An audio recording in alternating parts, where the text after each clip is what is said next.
Hi friends, welcome to my channel. నా contents నచ్చితే కనుక నా ఛానల్ సబ్స్క్రైబ్ చేయండి.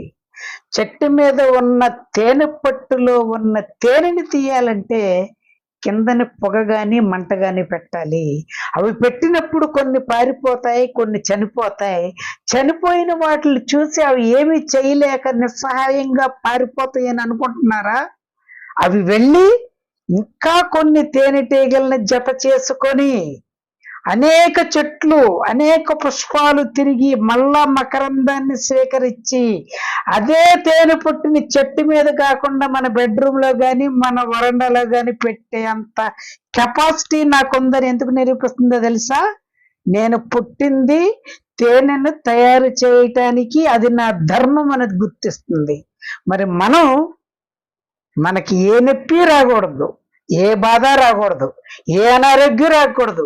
మనకి ఎవరు ఇష్టపడితే వాళ్ళు మనకు వచ్చేయాలి. మనకి ఏ కష్టం రాకూడదు. ఒకవేళ ఏదైనా బాధ వచ్చినా వెంటనే తగ్గిపోవాలి. కష్టపడకూడదు, డబ్బులు వచ్చేయాలి. ఇవన్నీ సాధ్యమేనా? ఒక్కసారి ఆలోచించండి. ఇప్పుడు ఇవన్నీ ప్రయత్నం చేసినా సరే మీకు సక్సెస్ రాని వాళ్ళు చాలా మంది ఆ తేనెటీగలు పారిపోయినట్టన్నా పారిపోతే బాగుండు. వీళ్ళు ఈ లోకాల నుంచే పారిపోదామని చూస్తున్నారు. ఎగైన్ మళ్ళా వచ్చి తేనె పట్టుని పెడతా కానీ అవి పారిపోతుంటే వీళ్ళు ఈ లోకంలో బతకలేక లోకం నుంచి పారిపోదామని ప్రయత్నం చేసేవాళ్ళు ఒక్కసారి ఆ తేనెటీగను గుర్తు తెచ్చుకోండి. మీరు ఏ స్టేజ్లో ఉన్నారో ఒక్కసారి గుర్తెరిగి కూర్చోండి.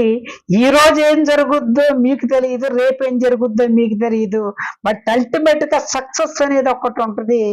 కావాల్సింది మీకు ఉండవలసిన లక్షణం ఏంటంటే ఆ తేనె పట్టుకుండవలసిన పట్టుదల. Thank you.